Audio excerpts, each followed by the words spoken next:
प्रतिनिधी नागपूरहून आपल्यासोबत जोडलेले आहेत ज्ञानेश्वर पवार। ज्ञानेश्वर, नागपुरात सुद्धा गणेशोत्सवाचा उत्साह गणेश टेकडी मंदिरात सकाळपासून भक्तांची गर्दी पाहायला मिळते आहे।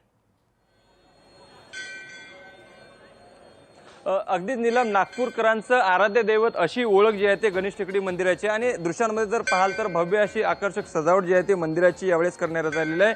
आतमधील जी श्री गणरायाची मूर्ती आहे ती स्वयंभू अशी मूर्ती आहे। जवळपास 350 वर्षाचा इतिहास जो आहे तो या मंदिराचा आहे।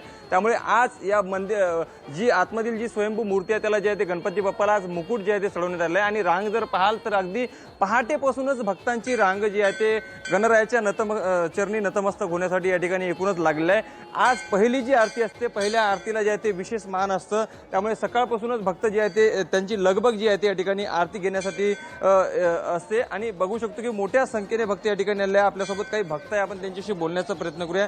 ताई, काय सांगाल, पहाटे पहाटे गणरायाचरणी दर्शन घेण्यासाठी आलेले काय भावना आहे? खूपच छान वाटत आहे। म्हणजे जे पहाटे सकाळी उठल्यावर जे दर्शन होतं, अकस्मात म्हणजे असं वाटलंच नव्हतं की असं म्हणजे दर्शन होईल आणि खूप छान दर्शन झालं आणि आरती पण मिळाली आणि खूप छान वाटलं। अच्छा, नक्कीच अजूनही काही भक्त आहे, आपण त्यांच्याशी बोलण्याचा प्रयत्न करूया।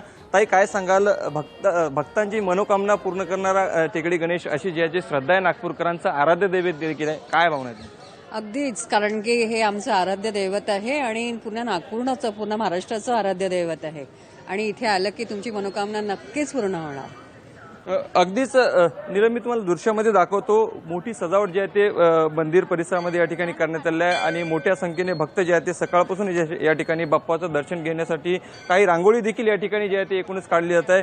वेगवेगळ्या पद्धतीने आपले भक्त जे आहे ते गणरायाचरणी आपली भक्ती जी आहे ते सादर करत आहे। अनेकांनी तर बाहेर अन्नदान देखील सुरू केलं आहे। सकाळपासून जे भक्त येतील त्यांना जे आहे ते या ठिकाणी जेवणाची सोय देखील करण्यात आली आहे। त्यामुळे विशेष व्यवस्था मंदिर प्रशासनाकडून देखील या ठिकाणी करण्यात आली आहे आणि नागपूरकर आराध्य दैवत अशी ओळख या गणेश टेकडी मंदिराची असल्यामुळे या ते दरवर्षीच गणेश चतुर्थीच्या पहिले वर्षभर रांग तर भक्तांची असते, मात्र आजच्या दिवशी विशेष महत्त्व जो आहे तो दिला जात असतो। लोकशाही मराठी ऐका, पहा, जागरूक रहा।